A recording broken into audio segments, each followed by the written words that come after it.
Très Sainte Vierge Marie, porte du ciel, guide-nous, donne-nous d'accueillir l'extraordinaire bonne nouvelle des fins dernières. Et pour cette dernière conférence, de la fin des temps, de la résurrection de la chair,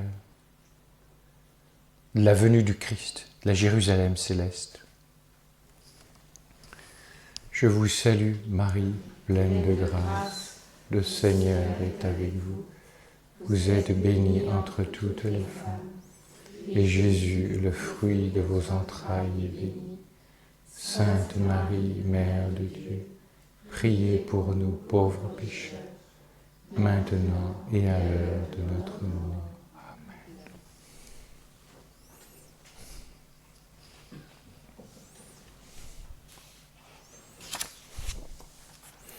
Pour cette dernière causerie, chers retraitants, qui sera plus courte parce que nous avons la messe, et je voudrais vous laisser un peu respirer entre les deux, car il faut vraiment se préparer à la messe. Je voudrais vous parler donc de la dernière dimension, de l'au-delà, qui est le retour du Christ. Il y a plusieurs choses dans ce point-là. Il y a principalement 3 points qui peuvent être développés. Retour du Christ, jugement général, résurrection de la chair, la Jérusalem céleste, etc. Bon. Étant donné que la conférence est plus courte, je vais me contenter de réflexions assez brèves sur le jugement général. Ça nous permettra de mettre en relief le jugement particulier dont nous avons parlé au début de la retraite. Et puis je voudrais vous parler de la résurrection de la chair. Le jugement général.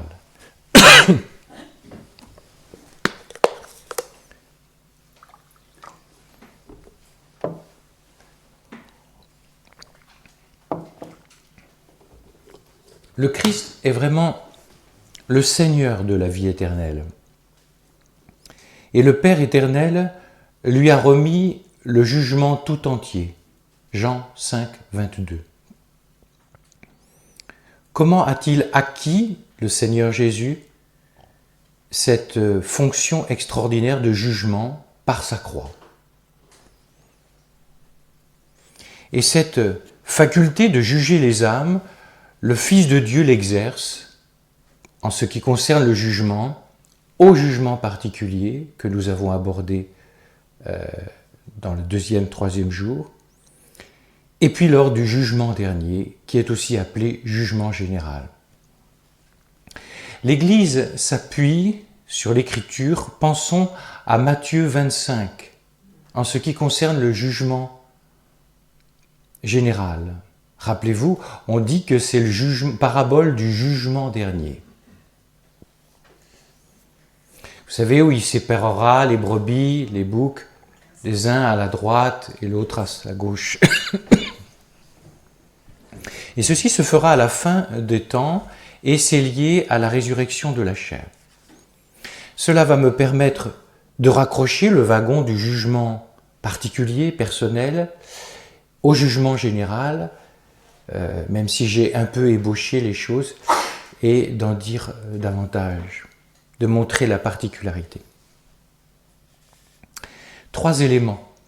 Pour répondre à cette question, pourquoi faudra-t-il un jugement général autre que le jugement premier qui est particulier, propre à chacun? Jugement particulier, je rappelle, qui se produit directement après la mort.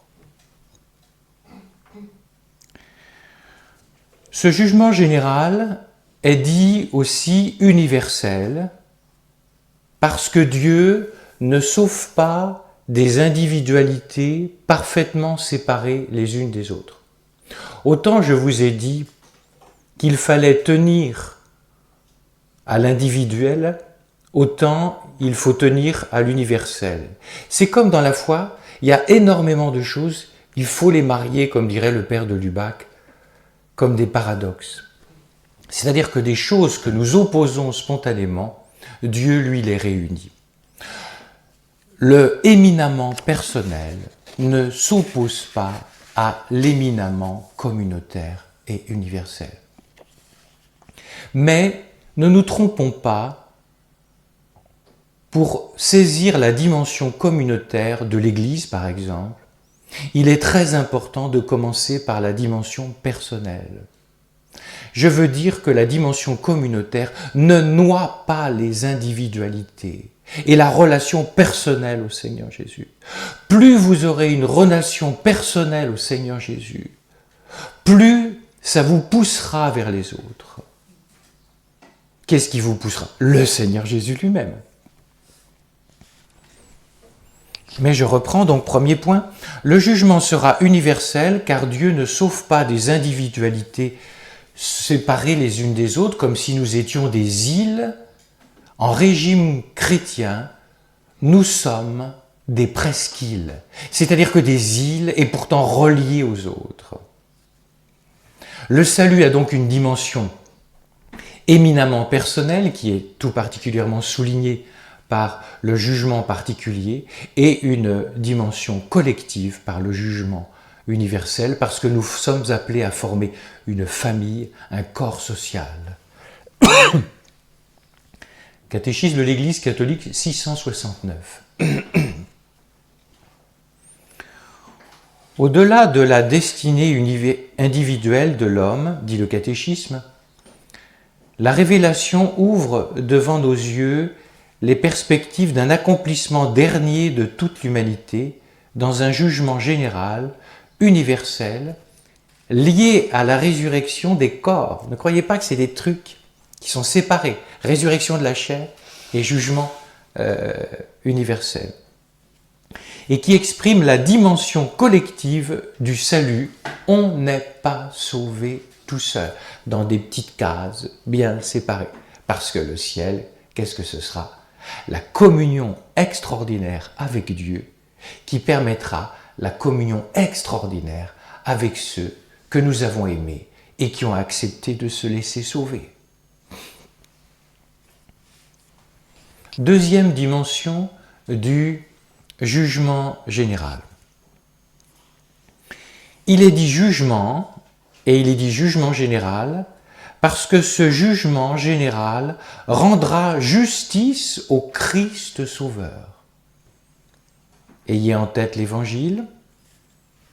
Certes, au cours de sa vie terrestre, le Fils de Dieu a connu des moments forts de gloire, de reconnaissance de sa seigneurie. Pensez par exemple au rameau. Et, parenthèse qui n'en est pas une, voyez-vous le caractère particulièrement versatile de l'homme? Rameau, béni soit celui qui vient nous sauver. Quelques heures après, crucifie-le. Voilà. C'est le portrait de l'homme, c'est mon portrait à moi. Je suis capable d'aimer et 5 minutes après de le renier. Voilà. Le Christ a donc connu des forts moments de gloire, mais ils furent éphémères et limités, car la vraie reconnaissance de la Seigneurie se fera vraiment dans le ciel. Et donc à la fin des temps, lors du jugement général, il est juste que le Père éternel rende justice à son Fils. Et il va y avoir une adoration, une glorification, une reconnaissance de Jésus Sauveur du monde et Seigneur du ciel et de la terre, comme il y en aura jamais eu. Il est temps que ça arrive. C'est à ce moment-là. Il faut que la mission rédemptrice, l'étendue de la mission rédemptrice du Christ soit manifestée à la face de l'univers. Ça va ? Troisième dimension, parfaitement reliée à ce qui vient d'être dit, je vous l'ai un peu laissé entendre il y a quelques jours. Ce jugement universel aura une autre signification qui concerne plus particulièrement les hommes. Dans le jugement particulier, chacun nous aurons été jugés, bonnes œuvres et mauvaises éventuelles, mauvaises au sens de péchés non mortels, qui ont besoin d'être purifiés au purgatoire, je récapitule. Mais cette justice ne peut être rendue qu'à la fin des temps. Chaque être fait partie de l'humanité. Je vous ai dit, nous ne sommes pas des îles, mais des presqu'îles. Il faut donc que la justice de Dieu, à un moment, et c'est ce moment, s'exerce sur chacun, point de suspension, devant tous. Pardonnez-moi la crudité, le caractère cru de mon propos. Chacun ne sera pas déshabillé, mis à nu de ces... Mais nous allons voir le rôle de chacun va être manifesté à l'univers entier et à l'humanité entière sauvée, va être manifesté le rôle de chacun dans la construction du royaume. Dans le plan providentiel de Dieu, dans un même coup d'œil, nous verrons clairement le bien que chacun a pu accomplir, même surtout dans des riens. Ça ne sera pas global.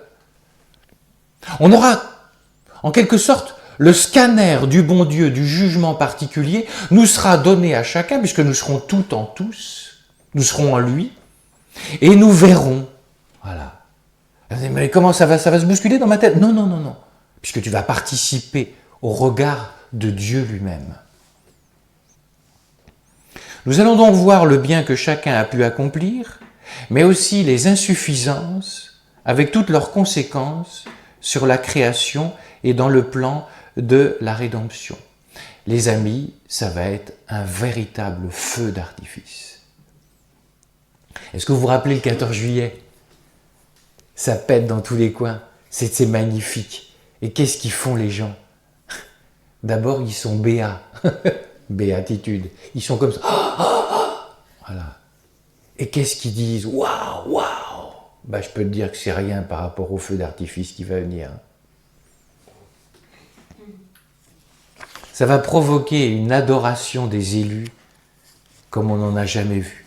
Et donc va éclater, je récapitule, la gloire du Seigneur Jésus, qui est la pierre angulaire de tout cela.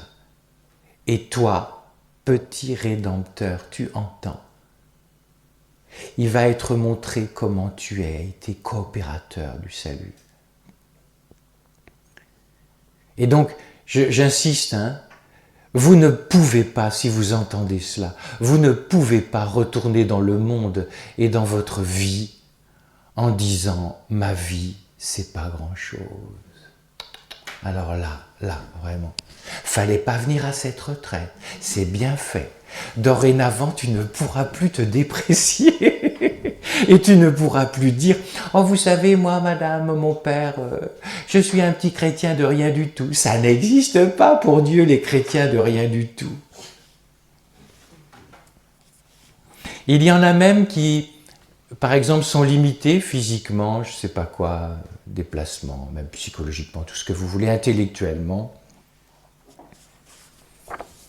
Si vous avez écouté, par exemple, Thérèse, qui, elle, a l'air de nous déconstiper, si je suis capable de le dire. Voilà, les riens. Je suis sûr qu'il va y avoir des gens, ils vont revenir. Ils vont prendre à bras-le-corps les riens du quotidien. Et ils vont comprendre que le tout se joue dans le rien. Que l'éternité se joue dans l'éphémère. Que l'éternité se joue dans l'instant présent. Et si vous faites cela, les amis, si vous vous laissez happer par cette bonne nouvelle, votre vie au retour ne sera pas la même. Certes, vous sentirez vos lourdeurs, je veux bien. Mais vous sentirez qu'il y a, non pas une lourdeur, mais un poids dans les riens.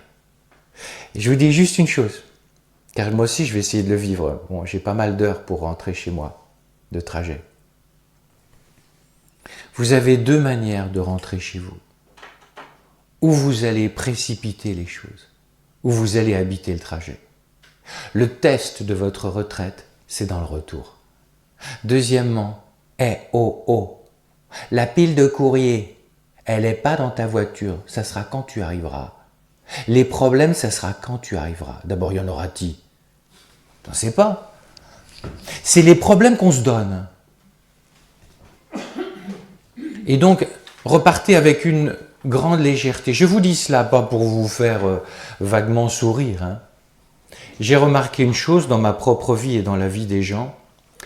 Les renouveaux dans la vie chrétienne, les nouveaux départs commencent par un rien. L'ici et le maintenant.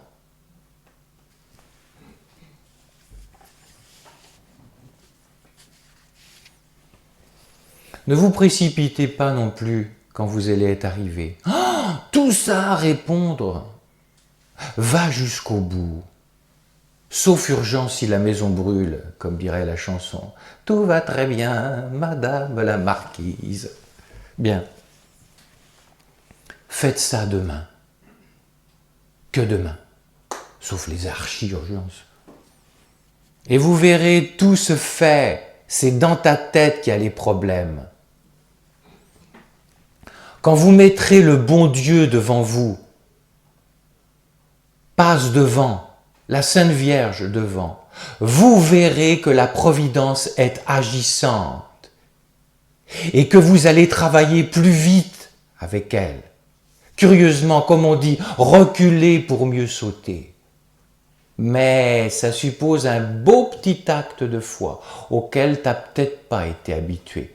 Parce que tu as toujours, comme Jeannie Longo, hein, vous savez, la cycliste là, qui a gagné pas mal de... Même si elle a été un peu piquée. Bon, quelle est sa caractéristique à Jeannie, hein? C'est qu'elle avait la tête dans le guidon. Voilà, c'est notre portrait à tous. Même si on ne va pas faire le Tour de France. La résurrection de la chair maintenant.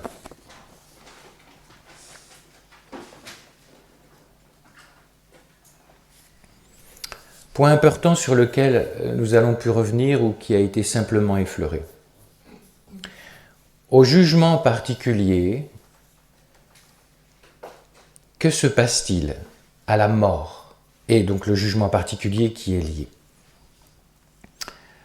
La personne entre dans l'au-delà, mais sans son corps, et pourtant reliée à son corps.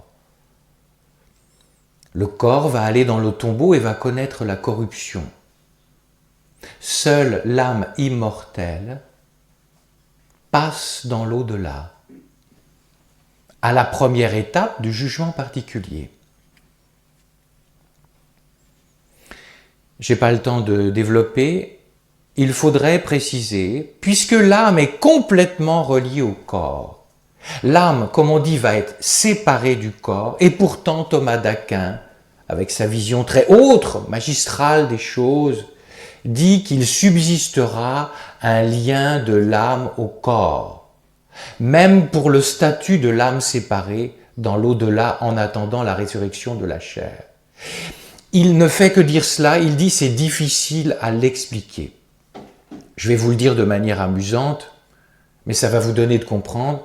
Supposons que je meurs ce soir et mon corps va être séparé de mon âme. Je vais arriver là-haut, excusez-moi, c'est un peu comique. Je vais voir des multitudes de petites âmes qui volettent avec leurs ailes comme on se les représente. Et je ne dirai pas à telle âme que je vais voir « T'es l'âme à qui, toi ?» Nous allons nous reconnaître. Mais parce que l'âme est liée au corps. Supposons que Dieu me donne de voir mon père qui est décédé et qu'elle me le présente, ben, je ne vais pas dire Sainte Vierge, mais c'est qui lui? Ben, elle va me dire c'est ton père. Mais non, je vais le reconnaître. Est-ce que ça va? Il y a une séparation de l'âme et du corps, de l'âme du corps, pardon, et pourtant un certain lien au corps. Parce que l'âme, c'est l'âme du corps particulier. Est-ce que ça va? Alors ne me demande pas de t'en dire plus, on reste au seuil du mystère. Même saint Paul le disait, Romains 8, 11. Si l'esprit de celui qui a ressuscité Jésus d'entre les morts habite en vous, Celui qui a ressuscité le Christ Jésus d'entre les morts donnera aussi la vie à vos corps mortels, par son esprit qui habite en vous. De tout temps, cette dimension de la foi a fait difficulté. Ne croyez pas que c'est une difficulté moderne. Saint Augustin dit, sur aucun point de la foi chrétienne, aucun point de la foi chrétienne ne rencontre plus de contradictions, de difficultés de compréhension que la résurrection de la chair. Je pense que ce point est décuplé aujourd'hui à cause de la compréhension du corps que nous avons, complètement erronée. Beaucoup pensent que c'est une sorte de super jean, qu'on s'enfile, quoi. Non, non. Si vous voulez, comme si le corps était complètement extérieur. De même que la mort est survalorisée, je vous l'ai dit dans les premières conférences, et dévalorisée. De même, aujourd'hui, le corps est dévalorisé. Regardez la théorie du genre. C'est ça qui est derrière. Oh, j'ai lu hier soir des articles là-dessus, ça donne froid dans le dos. À l'évidence, toutes ces théories-là visent la conception judéo-chrétienne du corps et de la personne, l'anthropologie pour parler simplement. Et pour l'instant, les attaques contre l'Église catholique ne sont pas vives. Je ne suis pas du tout pessimiste, voilà. Mais il faut vous préparer à des attaques. Vous avez vu ce qui s'est passé pour la commémoration de la Commune à Paris, complètement gommé dans les médias, voilà. Un groupe de catholiques avec, j'ai cru comprendre, des prêtres, ont été littéralement attaqués par les antifas. Il faut vous préparer à voir cela de plus en plus. Il se reproduit quelque chose qui s'est produit à la Révolution. La haine du prêtre. Ça ne m'arrange pas trop de dire ça. Hein? La haine du prêtre et la haine du catholique. Et vous verrez.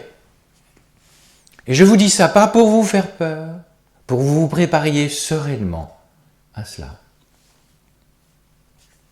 Toutes les attaques, un dernier bouquin très intéressant sur l'antispécisme, hein, vous savez, vegan et tout le Bataclan, là, comme quoi les animaux seraient supérieurs à l'homme. Tout actuellement, ce qu'ils appellent la convergence des identités. Tout ça, c'est très clair. Creusez un peu la question, vous verrez, ça vous apparaîtra extrêmement lumineux. Et moi qui suis un peu heureux, je vous le dis, hein, voilà, la Vierge me donne de voir ça, pas du tout parce que je suis prétentieux, justement parce que je ne vois pas, c'est elle qui donne de voir. Elle donne de voir et elle donne d'avoir la paix profonde. Soit vous regardez tout ce qui se profile à l'horizon avec vos yeux purement humains, soit vous les regardez dans le regard de Dieu. Et lui seul vous donnera la paix. Quelques questions pour répondre et étayer le propos. Qui ressuscitera dans la chair? Un certain nombre de personnes pensent que la résurrection de la chair sera une récompense pour les gentils, une récompense pour les élus, et ceux qui sont en enfer ne connaîtront pas de résurrection de la chair. Faux. Tous les êtres créés, qu'ils piétinent Dieu ou qu'ils l'adorent, dans l'au-delà ressusciteront dans la chair. Vous comprenez que, je viendrai, ceux qui sont élus, comme ils connaîtront la béatitude éternelle, connaîtront une béatitude dans leur chair, dans leur corps. Et vous comprenez qu'à l'inverse, ceux qui ont refusé Dieu et qui ont péché dans leur corps de manière mortelle connaîtront des douleurs éternelles augmentées avec le jugement général et la résurrection de la chair. Tout se tient. Maintenant, quand ressusciterons-nous dans la chair? Puis après, comment ressusciterons-nous dans la chair? Quand ressusciterons-nous dans la chair? Le catéchisme de l'Église catholique est très clair, numéro 1001. Quand, dit-il avec point d'interrogation, définitivement, au dernier jour, à la fin du monde. En effet, la résurrection des morts est intimement liée à la parousie du Christ. Parousie veut dire retour, retour du Christ. Car lui-même, ajoute le catéchisme, le Seigneur, au signal donné par l'ange, par la voix de l'ange et la trompette de Dieu, descendra du ciel et les morts qui sont dans le Christ ressusciteront en premier lieu. Le catéchisme fait allusion à 1 Thessaloniciens 4, 16.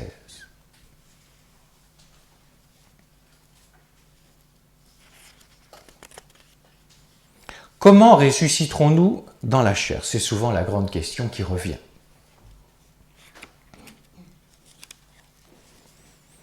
Parce que qu'est-ce que se disent les gens? Mais enfin, mon père, mais comment on va ressusciter dans la chair puisque notre chair va être pourrie? Elle va même disparaître. Il y aura même peut-être au bout de plusieurs années, il n'y aura plus d'os du tout. Enfin, ça va pas votre truc là.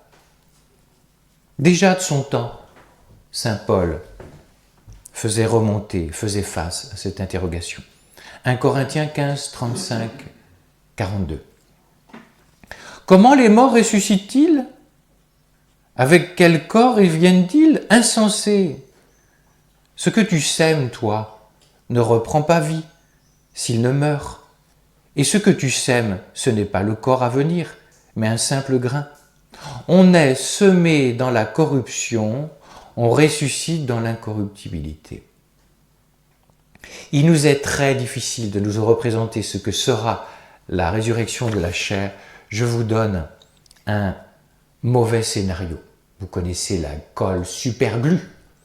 Et donc, les gens s'imaginent que Dieu il va faire une opération superglue à la fin. Il va prendre notre âme, il va récupérer un corps, on ne sait pas comment, et puis il va mettre de la superglue, ça va recoller.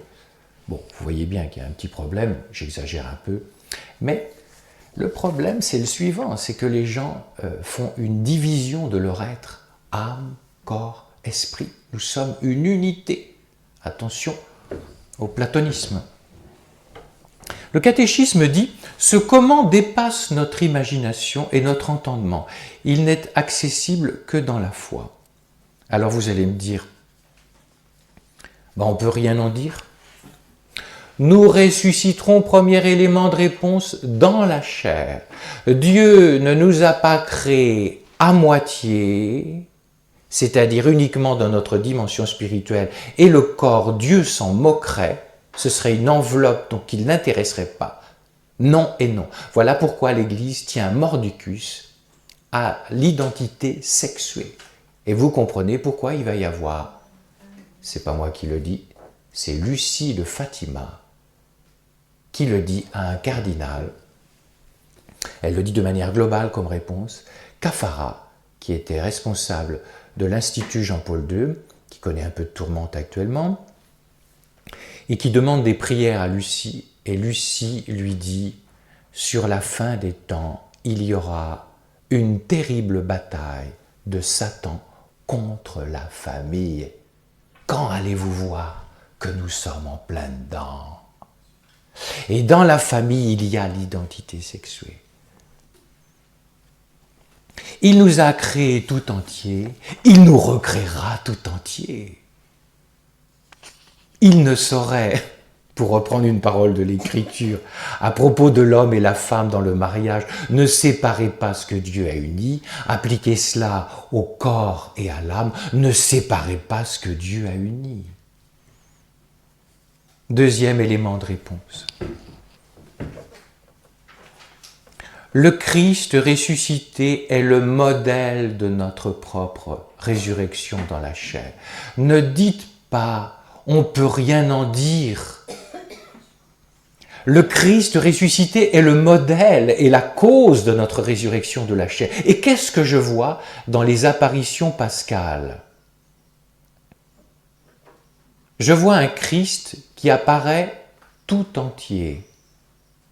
Il n'y a pas sa petite âme qui volette avec des ailes et qui vient visiter les apôtres. le Christ apparaît dans sa chair de ressuscité. Et on voit deux éléments. Il est reconnaissable et il est méconnaissable. Reconnaissable. Les apôtres, dans un premier temps, disent « Ah, attends, c'est un fantôme !» Et lui dit « Touchez-moi, c'est bien moi !» Il y a donc une même identité entre le Christ terrestre et le Christ céleste, le Christ ressuscité. Il y a donc un rapport d'identité entre ce que nous sommes sur la terre et ce que nous serons. Voilà pourquoi je vous disais, on ne posera pas la question « T'es la maquille, toi ?» On se reconnaîtra.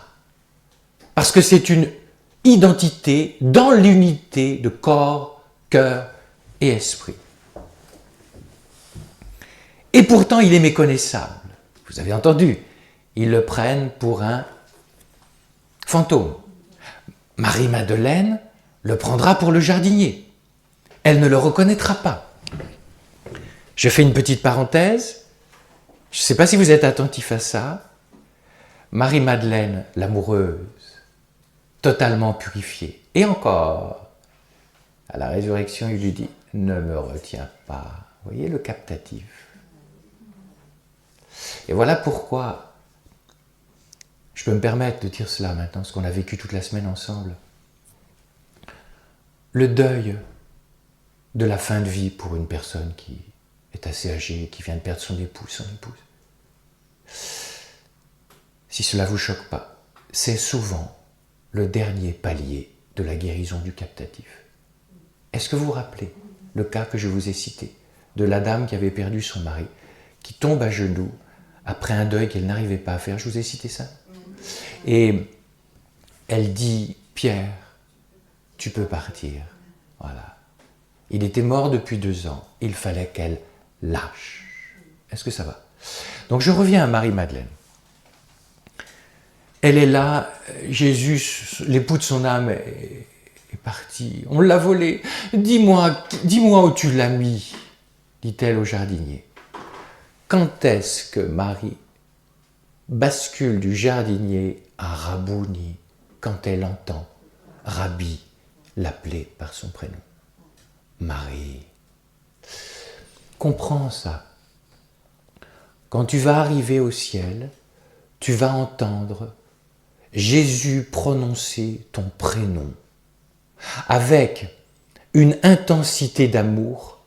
Non, c'est pas vrai. Et c'est là que tu vas expérimenter. Je connaîtrai comme je suis connu. Au ciel, il n'y a pas de matricule, comme dans les camps de concentration.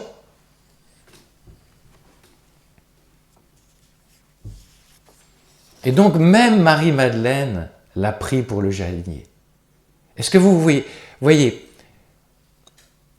Jésus-Christ ressuscité est le même quant à son identité entre terrestre et céleste, ce que je serai. Il est le même et pourtant il est autre. Ce n'est pas un autre, mais il est autre. C'est-à-dire que le ressuscité est tellement traversé par la puissance de l'Esprit Saint, comme on dit quelqu'un qui est tombé amoureux, mais t'es méconnaissable. Ben voilà, vous profitez des expériences de la terre et vous comprendrez que c'est pas si abscon que cela. Le statut du ressuscité, à la fois le même, pas un autre, et pourtant autre, parce que totalement transfiguré par l'Esprit Saint.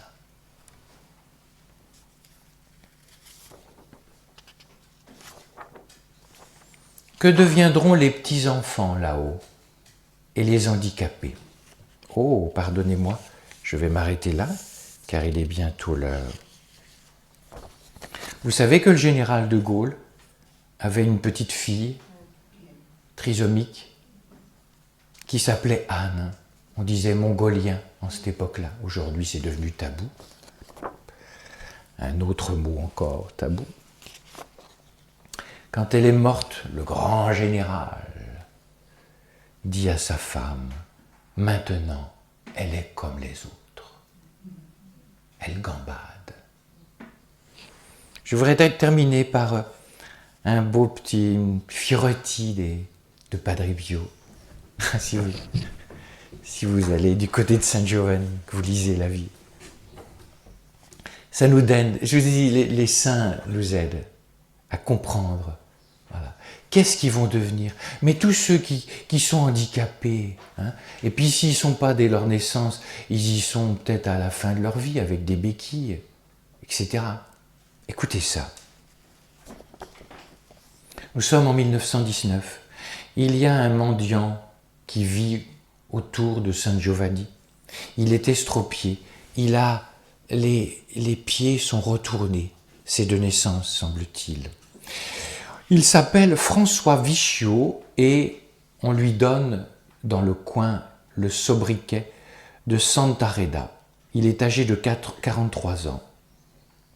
Il a eu une maladie dans les premiers temps de sa vie qui l'a laissé avec les pieds recroquevillés. Il marche avec des béquilles et parfois, quand elles lui font défaut, il est obligé de se traîner à quatre pattes.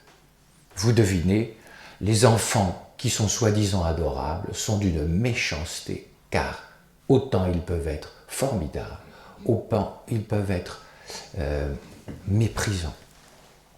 Et donc il lui jette des pierres quand il se traîne, et il se moque de lui. Et chaque jour, il venait au couvent pour demander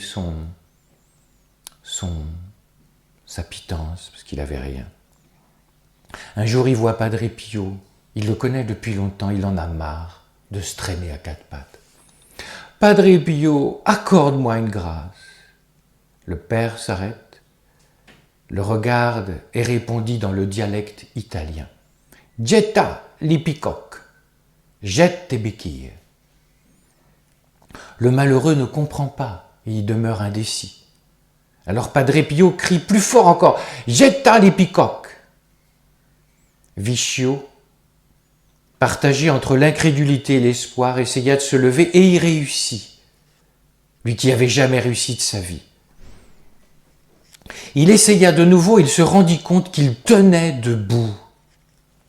Une nouvelle vie, vous devinez, commença pour Vichiot. Et cela dura plusieurs années. Et puis il s'endormit dans la mort.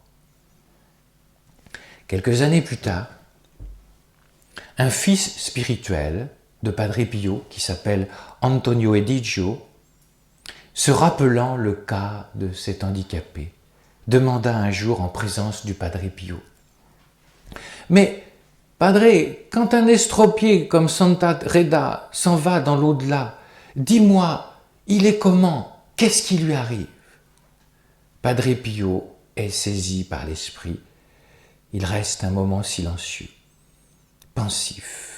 Et tout d'un coup, il tressaille et il fait ça, dans un coin du plafond de la pièce. Il dit « Voilà ce qui arrive !» Voilà ce qui lui arrive. Et Edigio regarde dans la direction du doigt tendu. Et dans une trouée du ciel, il eut la vision de Vichiot en paradis, resplendissant de gloire. Il galope, Vichiot.